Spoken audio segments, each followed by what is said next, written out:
तो पहला क्वेश्चन है हमारा, बार्बिचूरेट्स आर डेरिवेटिव ऑफ। क्वेश्चन ये कह रहा है कि बार्बिचूरेट्स जो होते हैं हमारे वो किससे डेराइव्ड होते हैं। ठीक है, पहला ऑप्शन है आपका यूरिया, दूसरा ऑप्शन है एथाइल अल्कोहल, तीसरा ऑप्शन है ओपियम और चौथा ऑप्शन है सिनेमन।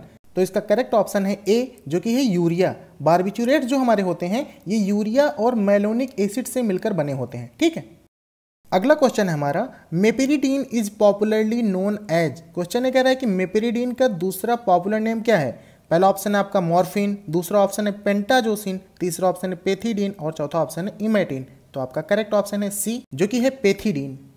अगला क्वेश्चन है आपका, non sedative non habit forming anxiolytic is. पहला ऑप्शन है आपका डायाजिपाम, दूसरा ऑप्शन है एल्प्राजोलम, तीसरा ऑप्शन है ट्रायाजोलम और चौथा ऑप्शन है बुस्पिरॉन। तो आपका करेक्ट ऑप्शन है डी, जो कि है हमारा बुस्पिरॉन। ये non sedative non habit farming anxiolytic agent होता है। और एंजियोलाइटिक एजेंट होते क्या हैं, जो एंजाइटी को दूर करते हैं। ठीक है, अगला क्वेश्चन है हमारा, all of the following are newer anticonvulsant except. Question ये कह रहा है कि इनमें से सभी न्यूअर एंटी कन्वर्जेंट ड्रग्स हैं किसी एक को छोड़ के। ठीक है, तो पहला ऑप्शन है आपका विगाबैट्रिन, दूसरा ऑप्शन है लेमोट्रिजीन, तीसरा ऑप्शन है जोनिसामाइड और चौथा ऑप्शन है सिट्रीजिन।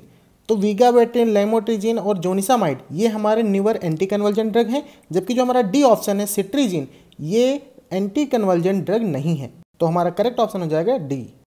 अगला क्वेश्चन है हमारा, anti anxiety drug which has maximum anti histaminic action. Question ये कह रहा है कि ऐसी कौन सी एंटी एंजाइटी ड्रग्स होती है जो कि मैक्सिमम एंटी हिस्टामिनिक की तरह एक्शन रखती है। ठीक है, एंटी हिस्टामिनिक एक्शन उसका ज़्यादा होता है। तो पहला ऑप्शन है आपका डायाजिपाम, दूसरा ऑप्शन है ऑक्साजिपाम, तीसरा ऑप्शन है मेप्रोबामेट और चौथा ऑप्शन है हाइड्रालाजिन। तो आपका करेक्ट ऑप्शन है डी, जो कि है हाइड्रालाजिन। ठीक है, अगला क्वेश्चन है हमारा, which of the following has the greatest degree of muscle relaxants. Question ये कह रहा है कि इनमें से कौन सी ड्रग सबसे ज़्यादा मसल रिलैक्सेंट्स एक्टिविटी रखती है। ठीक है, पहला ऑप्शन है आपका नाइट्रस ऑक्साइड, दूसरा ऑप्शन है हेलोथेन, तीसरा ऑप्शन है डाई एथिल ईथर और चौथा ऑप्शन है पेंटोथेन। तो आपका करेक्ट ऑप्शन है सी, जो कि है डाई एथिल ईथर। ये सबसे ज़्यादा मसल्स रिलैक्सेंट एक्टिविटी रखता है। ठीक है, अगला क्वेश्चन है हमारा, सीकोबार्बिटोन इज। क्वेश्चन ये कह रहा है कि सीकोबार्बिटोन क्या है। दोस्तों ये बहुत ही इंपॉर्टेंट क्वेश्चन है, कई बार परीक्षा में पूछा जा चुका है। ठीक है, और बहुत ही इजी क्वेश्चन है, तो आप इसको ध्यान रख सकते हैं। पहला ऑप्शन है आपका लॉन्ग एक्टिंग बार्बिचूरेट है, दूसरा ऑप्शन है इंटरमीडिएट एक्टिंग बार्बिचूरेट है, तीसरा ऑप्शन है शॉर्ट एक्टिंग बार्बिचूरेट है और चौथा ऑप्शन है अल्ट्रा शॉर्ट एक्टिंग बार्बिचूरेट है। ठीक है, तो इसका करेक्ट ऑप्शन है डी, जो सीकोबार्बिटोन होता है ये अल्ट्रा शॉर्ट एक्टिंग बार्बिचूरेट होता है। अगला क्वेश्चन है हमारा, the principal action of noscapine is. Noscapine जो कि एक ड्रग है, आपको ये बताना है कि इसका प्रिंसिपल एक्शन क्या होता है। ठीक है, पहला ऑप्शन है आपका एनाल्जेसिक, दूसरा ऑप्शन है एंटीटसिव, तीसरा ऑप्शन है एंटी हिस्टामिनिक और चौथा ऑप्शन है एंटी इमेटिक। तो आपका करेक्ट ऑप्शन है बी, जो कि है एंटीटसिव। अगला क्वेश्चन है हमारा, which one of the following drug is the least effective as an anti inflammatory agent. Question ये कह रहा है कि इनमें से कौन सी ड्रग सबसे कम एंटी इन्फ्लामेटरी एक्शन रखती है। ठीक है, जो स्वेलिंग को सबसे कम रिड्यूस कर पाए वो कौन सी ड्रग है। तो पहला ऑप्शन है आपका फिनाइल ब्यूटाजोन, दूसरा ऑप्शन है एसिटोअमिनोफेन, तीसरा ऑप्शन है एस्पिरिन, चौथा ऑप्शन है इंडोमेथासिन। दोस्तों अगर आपको एनएसएड्स का क्लासिफिकेशन याद होगा तो आपको याद होगा कि लास्ट वाली जो क्लास थी हमारी analgesic antipyretic with poor anti inflammatory action, उसमें की जो ड्रग होंगी वो सबसे कम एंटी इन्फ्लामेटरी एक्शंस रखती हैं। ठीक है, तो यहाँ पर हमारा करेक्ट ऑप्शन क्या हो जाएगा, बी, जो कि है एसिटोअमिनोफेन। ठीक है, अगला क्वेश्चन है आपका, the term soporific is synonyms with. Question ये कह रहा है कि टर्म सोपोरिफिक जो है ये किसका साइनोनिम्स यहाँ पर हो सकता है। पहला ऑप्शन है आपका एफ्रोडियसिक, दूसरा ऑप्शन है साइकोमिमेटिक, तीसरा ऑप्शन है हिप्नोटिक और चौथा ऑप्शन है यूफोरिक। तो आपका करेक्ट ऑप्शन है सी, जो कि है हिप्नोटिक। हिप्नोटिक और सोपोरिफिक ये एक दूसरे के साइनोनिम्स होते हैं। अगला क्वेश्चन है हमारा, zero order kinetics is seen in all except. यहाँ पर आपको ये बताना है कि कौन सी ड्रग जीरो ऑर्डर काइनेटिक्स को फॉलो नहीं करती है। ठीक है, तीन इसमें ऐसी ड्रग्स होंगी जो फॉलो कर रही होंगी, आपको एक वो ड्रग बताना है जो फॉलो नहीं करती है। ठीक है, तो पहला ऑप्शन है आपका फेनिटोइन, दूसरा ऑप्शन है एथेनॉल, तीसरा ऑप्शन है बार्बिचूरेट और चौथा ऑप्शन है सैलिसिलेट्स।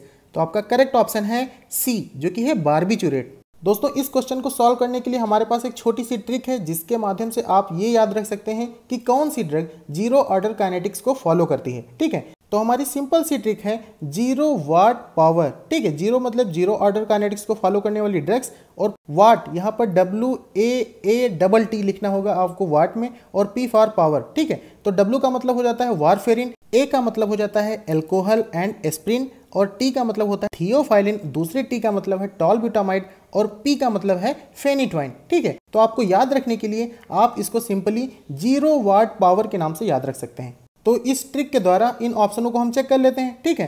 तो फेनिटोइन हमारा हो जाता है, एथेनॉल भी है क्योंकि एल्कोहल फॉलो करता है, और बार्बिचुरेट नहीं है, ये नहीं फॉलो करता है। डी जो कि है सैलिसिलेट, तो एस्प्रिन जो आती है हमारी वो 0 ऑर्डर को फॉलो करती है, जो कि एक सैलिसिलेट क्लास की ड्रग है, ठीक है। तो हमारा करेक्ट ऑप्शन क्या हो जाएगा यहाँ पर? सी।